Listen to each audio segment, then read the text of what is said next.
Hi friends, எல்லோருக்கும் வணக்கம். This is Shivaji. Friends, video போகிறதுக்கு முன்னாடி என்னோடய சப்ஸ்கிரைபர்ஸ், வியூவர்ஸ், ஃப்ரெண்ட்ஸ் எல்லோருக்கும் என் மனமார்ந்த நன்றிகளை தெரிவிச்சுக்கிறேன். நிறைய பேர் சார் மார்க்கெட் ரொம்ப கிராஷ் ஆகிட்டு இருக்குது, என்ன சார் பண்ணலாம், எப்படி பண்ணலாம், நம்ம இந்தியன் மார்க்கெட்டை வச்சு பார்த்துட்டு இருக்காங்க. ஆக்சுவலாக பார்த்தீங்கன்னா வேர்ல்டு மார்க்கெட் அதை விட கண்ணாபண்ணான்னு போயிட்டுருக்குது. என்ன ஆக்சுவலி சரி, உங்களுக்கு எல்லாம் தெரிஞ்சு பாதி கேள்விப்பட்டிருப்பீங்க. எல்லாம் என்னென்னா ஒரு பேனிக் கிரியேஷன் உருவாகிட்டு இருக்குது நம்ம வேர்ல்டு மார்க்கெட்டை கூட, ஃபுல் வேர்ல்டு மார்க்கெட். ரீசன் என்ன, நம்ம ட்ரம்ப் என்ன பண்ணிகிட்ருக்காரு, ஒவ்வொரு கண்ட்ரிலையும் போய்ட்டு என்ன ஆச்சு, நீ இதை பண்ணக்கூடாது, நீ இப்படி பண்ணணும், அப்படி பண்ணணும். அது என்ன பிஸ்னஸ் ஆட்டோமேட்டிக்காக நீங்கள் அது டேக்ஸ்னு எடுத்துங்க, இல்லை டேரிஃப்னு எடுத்துங்க, என்ன வேணால் எடுத்துங்க. ஸோ அதுக்குண்டான பிரதிபலம் தான் இந்த ஃபுல் வேர்ல்டு மார்க்கெட்டு நடந்துட்டு இருக்குது. பார்த்தீங்கன்னா தெரியும், எல்லாம் ஆல்மோஸ்ட் ரெட்டில் இருக்குது.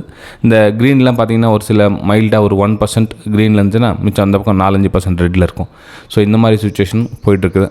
இதுக்கு பார்த்தீங்கன்னா குளோபல் ரெசிஷன் அந்த ஒரு ப்ராபபிலிட்டி பார்த்திங்க அப்படின்னா 30% கிட்ட வந்து அந்த ரெசிஷனுக்கான ஒரு பேனிக்கில் இருக்காங்க. ஃபஸ்ட்டு வந்து பார்த்திங்கன்னா 12% இருந்தது. இப்போது 30% கிட்ட வந்திருக்குது பேனிக் கிரியேஷன். நீங்கள் சார்ட்டில் கூட பார்த்தீங்கன்னா தெரியும், ஒரு நஸ்டாக் சார்ட்டை எடுத்துங்க. நீங்கள் அந்த நம்ம ப்ரைஸ்-ஆக்ஷன் யூஸ் பண்ணுறதுனால அந்த சப்போர்ட் ஃபைனலாக இந்த சப்போர்ட் இந்த இடத்துல எடுத்துருச்சுன்னா இங்கேருந்து ஒரு கண்டினியூஷனாக ஒரு அப் அண்ட் மூவ் பார்த்துருக்கலாம். ஆனால் இங்கே பார்த்தீங்கன்னா கோட்டை விட்டாங்க. இந்த இடத்துல கடைசியில் இந்த இடத்துல நம்ம ட்ரெண்ட்லைன் கீழே வந்து ட்ரேட் ஆகிட்டு இருக்குது. இது வந்து ஒரு பேனிக் சுச்சுவேஷன். இது இன்னும் ரெசிஷன் கன்ஃபர்மேஷன் ஆகணும் அப்படின்னா நம்ம அந்த குளோபல் இண்டெக்ஷன் பார்த்திங்க அப்படின்னா இந்த மாதிரி வந்துச்சுன்னா அவ்வளோதான், சொல்லி முடிஞ்சுது, கதை முடிஞ்சுது. ஓகே, ஸோ இந்த இடத்துல புதுசாக இன்வெஸ்ட்மெண்ட் பண்ணலாமா சார், நான் ஆல்ரெடி பொசிஷனில் இருக்கிறேன், இன்வெஸ்ட்மெண்ட் நிறைய இருக்கிறேன், எல்லாம் போர்ட்ஃபோலியோ எல்லாம் வந்து ஒரு -30% இருக்குது, -20% இருக்குது. நான் ஒரு வேளை டாப்பில் இன்வெஸ்ட்மெண்ட் பண்ணியிருந்தேன் அப்படின்னா கிட்டத்தட்ட உங்களுக்கு 70% உங்களுக்கு டவுனில் இருக்குது அப்படின்னு காமிக்கும். ஏன்னா வந்து ஒரு குறிப்பிட்ட ஸ்டேஜில் பண்ணவங்கள 0 to, அதாவது அவங்களுடைய நோ ப்ராஃபிட் நோ லாஸ் ஜோனில் இருக்கும்.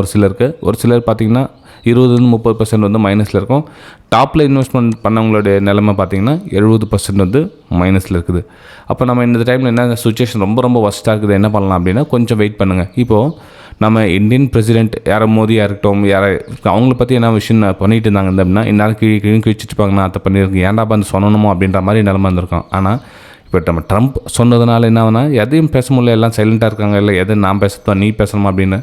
ஓகே, ஸோ இதுக்கு முடிவு கொஞ்சம் வெயிட் பண்ணி தான் ஆகணும். ஏன்னா இது ஒருத்தருடைய டிசிஷன் கிடையாது, இது வேர்ல்டு லெவலில் போகிறதுனால அதுக்கும் ஏதாச்சும் சொல்யூஷன் தேடுவாங்க. கொஞ்சம் வெயிட் பண்ணுங்கள். அதுக்குள்ளே நம்ம வந்து ஒரு சிலர் இந்த ஆவரேஜ் பண்ணலாமா அப்படின்னாங்க. இப்போ 100 ரூபாய் நீங்கள் வாங்கியிருந்தீங்கன்னா ஒரு 50 ரூபாய் கிடைக்குது, இப்போ நீங்கள் ஆவரேஜ் பண்ணிடலாமா ஸ்டாக்ஸில், இன்னும் கொஞ்சம் இன்வெஸ்ட் பண்ணலாமா அப்படின்னு.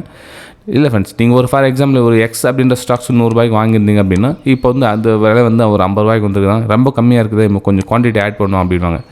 சப்போஸ் அப்போ இன்னும் 40 வந்துச்சு, இன்னும் ஆட் பண்ணுவீங்களா, 30 வந்துச்சு, இன்னும் ஆட் பண்ணுவீங்களா, எவ்வளோன்னு ஆட் பண்ணுவீங்க, உங்கள்கிட்ட எவ்வளோ பணம் இருக்கும், நாளைக்கு 20, 10 அந்த ஏன் மார்க்கெட் ஒன்று 0 ஆக போகிறது கிடையாது. என்ன சுச்சுவேஷன் ஆகும் அப்படின்னா இப்போ கீழே வந்து சரி பண்ணுறதுக்கு கொஞ்சம் நாட்கள் எடுக்கும். அப்போது இந்த சைட்வேஸ் போக சொல்ல உங்களுடைய கேபிட்டல் எல்லாம் வந்து இங்கேயே தேங்கி நிற்கும். அப்போது உங்களால் அதுவே ஒரு டிப்ரெஷனில் போவீங்க. என்னடா அது நம்ம எவ்வளோ சேர்த்து வச்சு பணம் இவ்வளோ ரொம்ப நாளாக இங்கேயே நம்ம ப்ராஃபிட் புக் பண்ணிட்டு இருக்கோம், இன்றைக்கி பார்த்தீங்கன்னா இங்கே வந்து மார்க்கெட் ரொம்ப நேரம் பயணிக்குது, இது 2 வருஷம் 3 வருஷம் இந்த நிலைமையை போயிடுச்சுன்னா என்ன பண்ணுறது அப்படின்ற ஒரு சுச்சுவேஷன் வரக்கூடாது. ஸோ என்ன பண்ணுங்கன்னா ஓகே, எதுவும் பண்ணாதீங்க, ஸோ சைலண்ட்டாக இருங்க. இந்த இடத்துல விற்க முடியாது, ஆல்மோஸ்ட் எதுவும் பண்ண முடியாது. அப்போ என்ன அட்லீஸ்ட் ஆட் பண்ணாமல் இருங்க. இந்த இடத்துல நிறைய சொல்லு சரி ரெடியாக இருங்கன்னு சொல்லுவாங்க. ரெடியாக இருங்க, இல்லைன்னு சொல்ல வரல. ஆனால் டக்குன்னு ஆட் பண்ணாது, ஏதோ சுச்சுவேஷன் வந்துச்சு அப்படின்னு. ஆனால் இங்கே நிலவரம் சரியில்லை. வேர்ல்டு மார்க்கெட்டுக்கே கூட நம்ம இந்தியன் மார்க்கெட் ஆல்மோஸ்ட் தெரியும் உங்களுக்கு எல்லாம் 50% 40% கிட்ட வந்துச்சு எல்லா ஸ்டாக்கும். ரைட், ஓகேங்களா? சரி ஃப்ரெண்ட்ஸ், இப்போது நம்ம இந்தியன் மார்க்கெட்டில் நிலமை அதுவும் என்ன நிஃப்டி 50 நான் உங்களுக்கு சொல்லியிருந்தேன். உங்களுக்கு மார்க்கெட் வந்து இன்னும் கொஞ்சம் டவுன் ஃபேஸ் தான் இருக்குது, எந்த ஒரு கரெக்ஷனும் வரல இன்னும். ஸோ கொஞ்சம் வெயிட் பண்ணுங்கள் அப்படின்னு நிஃப்டி 50 உங்களுக்கு மென்ஷன் பண்ணியிருந்தேன். இப்போ நிஃப்டி 50 என்ன உங்களுக்கு ரெசிஷன்ஸ் ஜோன் வந்து மூவ் ஆகிட்டு இருக்குது. இன்னும் வந்து லோவர் சைடில் தான் ட்ராவல் ஆகிட்டு இருக்குது. ட்ரெண்ட் லைன் கட் ஆகிட்டு இன்னும் அப்பர் சைடில் ஒன்றும் ட்ராவல் ஆகலை. இன்னும் லோவர் சைட்லாம் இருக்குது, நிறைய ரெசிஷன்ஸ்லாம் நிறைய இருக்குது. இதெல்லாம் ரெசிஷன்ஸ் ஜோன்லாம் நிறைய இருக்குது. சப்போஸ் உங்களுக்கு ப்ரைஸ் மேலே வந்து இந்த சஸ்டன் ஆகிட்டு இங்கே இடத்துல நின்றுச்சுன்னா ஒரு பிரேக் அவுட்டுக்கான ஒரு நல்ல ஏதோ சுச்சுவேஷன் வந்திருக்குன்னு நினைக்கலாம். ஆனால் இங்கே நிலவரம் பார்த்தீங்கன்னா இந்த மாதிரி ஒரு ட்ரெண்ட் ஃபார்ம் ஆகிட்டு இங்கே வந்துச்சுன்னா நீங்கள் இந்த சப்போர்ட் பிரேக் டவுன் ஆகிடுச்சுன்னா அகைன் வந்து ஃபாலுக்கான ஒரு வாய்ப்புகள் தான் நம்ம தென்படுதே தவிர இந்த இடத்துல வந்து நோ கிளியர் டிசிஷன். இந்த ஏரியாவில் பார்த்தீங்கன்னா நோ கிளியர் டிசிஷன். ஊரில் இன்ட்ராடே ட்ரேடிங் பண்ணுவாங்க சார், நான் அப்படி பண்ணுவேன் இது பண்ணுவாங்க. ஓகே, இன்ட்ராடே ட்ரேடிங்கில் கூட என்ன பண்ணுவீங்க, இதில் மூமெண்டம் ரொம்ப கம்மியாக இருக்குது. நேற்று பார்த்தீங்கன்னா சைட்வேஸ் இந்த மாதிரி சைட்வேஸ்லேயே ஸ்லோ அண்ட் ஸ்டடி சைட்வேஸில் போனால் எந்த பிரயோஜனமும் கிடையாது உங்களுக்கு. கால் எடுத்தாலும் ப்ரீமியம் ஏறாது, புட்டு எடுத்தாலும் ப்ரீமியம் ஏறாது உங்களுக்கு.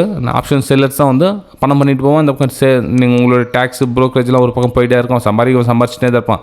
ஆனால் ஆப்ஷன்ஸ் பையர்ஸ் வந்து அந்த அளவுக்கு பெருசாக பணம் பண்ண முடியாது. கொஞ்சம் நியூட்ரலாக இருங்க.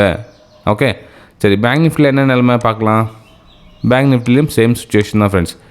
அதாவது இன்னும் சரியான ஒரு கிளியர் டிசிஷன் இல்லை. ஆனால் பாட்டமில் ட்ரேட் ஆகிட்டு இருக்குது. கீழே இன்னும் சப்போர்ட் லைன் இருக்குது. அந்த சப்போர்ட் லைன் கிட்ட டைம் எடுத்து அதுக்கப்புறம் ரிகவர் பண்ணுவாங்களா இல்லையா வெயிட் பண்ணி தான் பார்க்கணும். இதில் வந்து கண்ணை மூடிட்டு இங்கேருந்து மேலே போய்டும், இல்லை இங்கேருந்து கீழே வந்து எதுவும் ரீச் பண்ணுறதுக்கு இல்லை. ஏன்னா கேண்டில் டாப்பில் ரிஜெக்ஷன், பாட்டம் ரிஜெக்ஷன். ஸோ இந்த மாதிரி ஒரு கேண்டில் வந்து கிரியேட் ஆக சொல்லும். நம்ம இந்த இடத்துல என்ன பண்ண முடியும், எதுவும் பண்ண முடியாது. கொஞ்சம் அமைதியாக இருங்க. ஏன்னா பெரிய பெரிய விக்ஸ் வந்தாவே அங்கேயே உங்களுக்கு தெரிஞ்சிடும் சம்திங் ராங். ஓகே, சரி ஃப்ரெண்ட்ஸ், இந்த வீடியோ உங்களுக்கு பிடிச்சிருக்கு நம்புறேன். பிடிச்சிருந்தா மறக்காமல் சேனலை சப்ஸ்கிரைப் பண்ணி பெல் ஐக்கானை கிளிக் பண்ணி வச்சுங்க. நம்ம அடுத்த வீடியோ சந்திக்கலாம். தேங்க்யூ.